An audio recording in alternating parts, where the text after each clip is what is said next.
Welcome to our channel. Today you will hear the real and powerful story of Jeff Bezos, a journey that proves how far vision and determination can take a person. Jeff Bezos was not born into luxury, titles, or a predetermined destiny. He came into the world in 1964 in Albuquerque, New Mexico, under circumstances that were far from stable. His mother, Jackie, was still a teenager when she gave birth to him, facing judgment, pressure, and a society that doubted she would ever be able to provide her son with a meaningful future. His biological father, Ted Jorgensen, struggled with personal and financial challenges, and the marriage ended shortly after Jeff was born. This early fragmentation of his family created a silence in Jeff's life.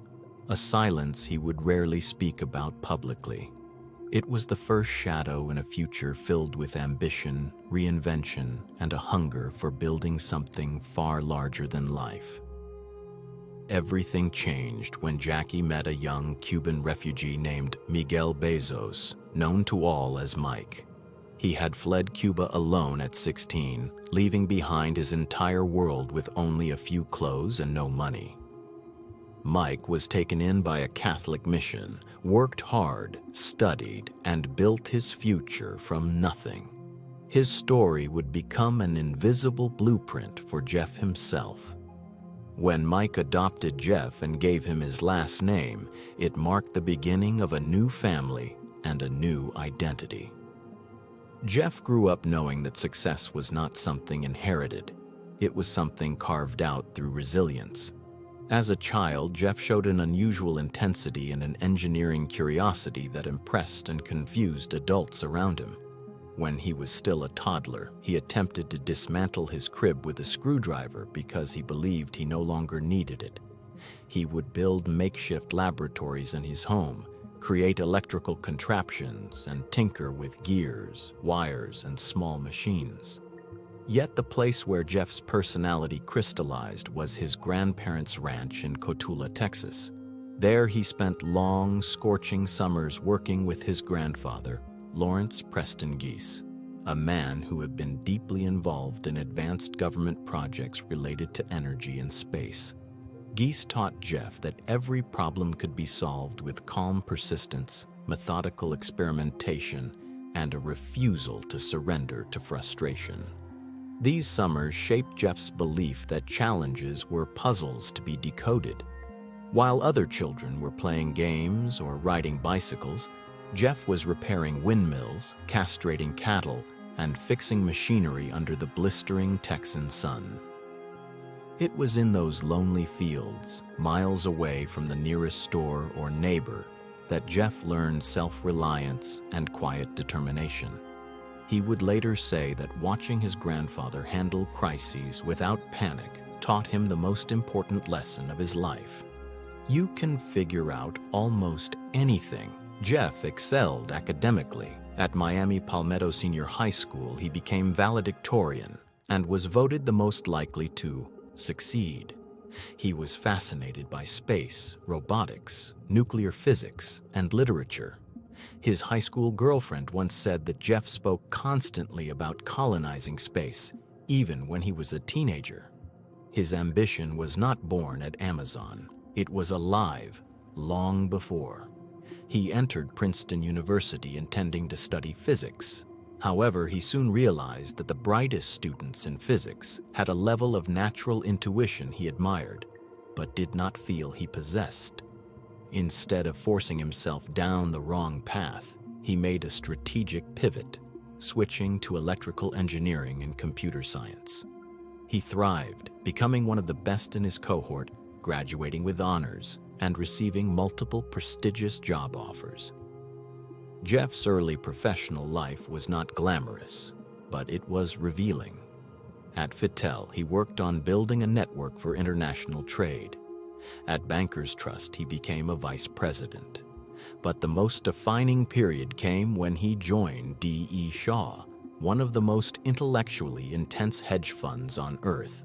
His colleagues described him as a man whose laughter echoed through the corridors, yet whose mind worked like a high-speed processor.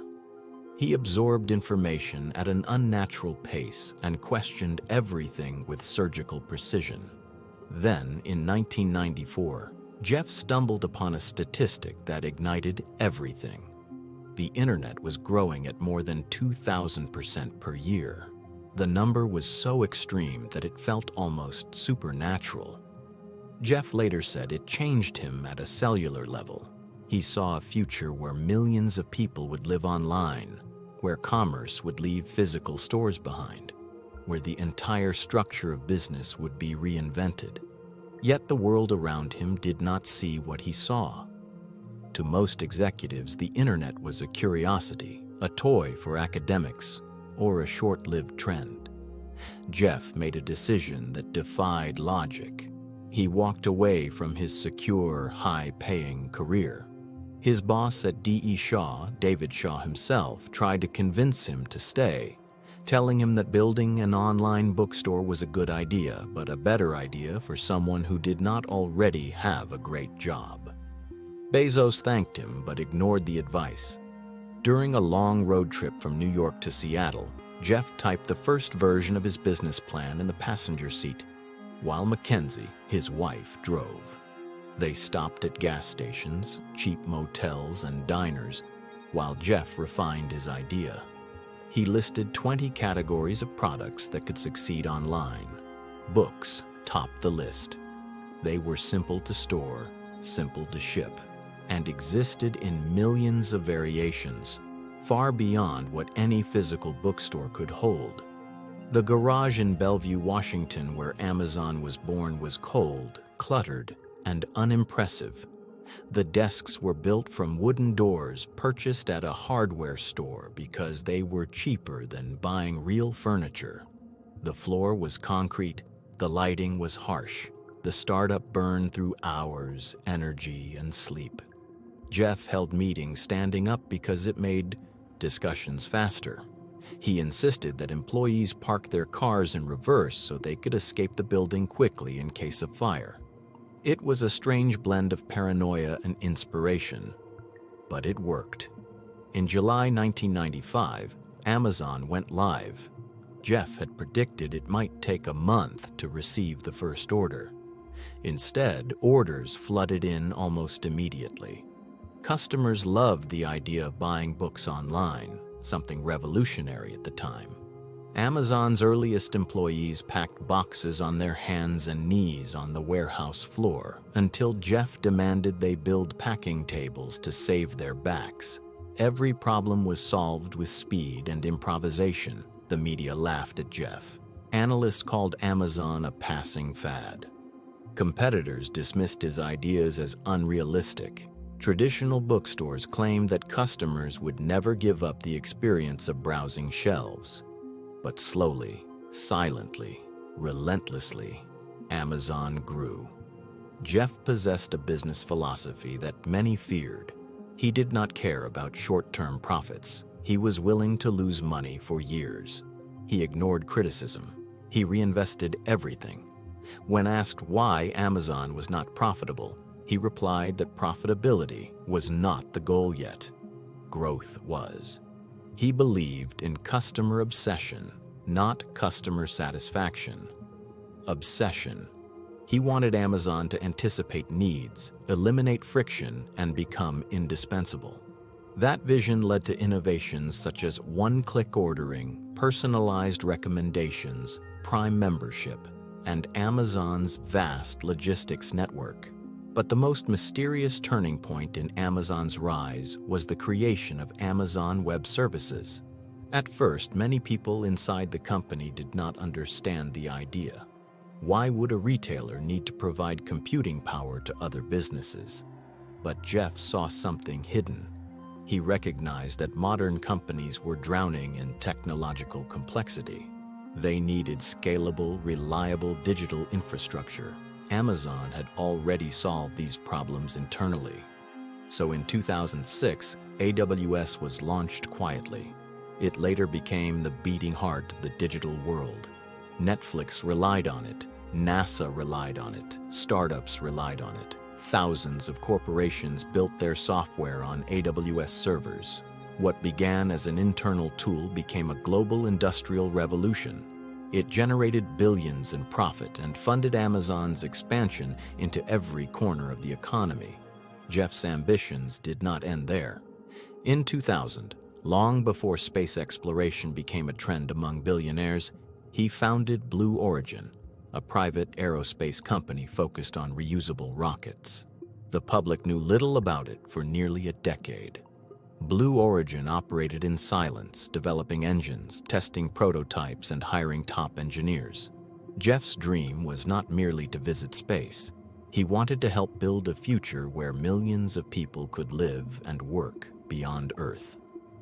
His lifelong obsession with space, born in childhood, finally had a home. Despite Amazon's soaring success, Jeff's life was not without turbulence. The company faced criticism for its labor practices, its influence over small businesses, and its competitive tactics. Jeff himself was scrutinized by the press, and his personal life became the subject of global headlines during his divorce in 2019. It became one of the most expensive divorces in history. Yet even amid scandal, Amazon's empire continued to expand. When Jeff stepped down as CEO in 2021, he did not walk away from the company. He transitioned to executive chairman, focusing on long-term strategy, space exploration, philanthropy, climate initiatives, and new ventures. His net worth continued to fluctuate with the market, yet he maintained his position as one of the wealthiest men in the world for years. Jeff's life is not simply a story of financial success. It is a demonstration of a mindset that defies limitations. He grew up without privilege, yet developed the iron determination of someone who believed that the future could be engineered. He faced criticism, doubt, failures, controversial moments, and global pressure, yet continued to push forward. His belief that invention requires risk led him to build one of the most powerful companies ever created. His journey teaches that success is not found in comfort. It is built in fear, uncertainty, and relentless decision-making. Jeff Bezos proved that wealth is the result of value, and value is the result of innovation, and innovation is the result of courage. For those who dream of changing their lives, his story is a challenge to think bigger, move faster, take risks, ignore critics, stay focused, and refuse to quit. The world rewards individuals who refuse to be ordinary. Jeff Bezos built an empire from a garage and a dream. Now the question for every listener is simple. What will you build next? Thank you for watching. Subscribe to our channel and activate notifications so you never miss our next stories.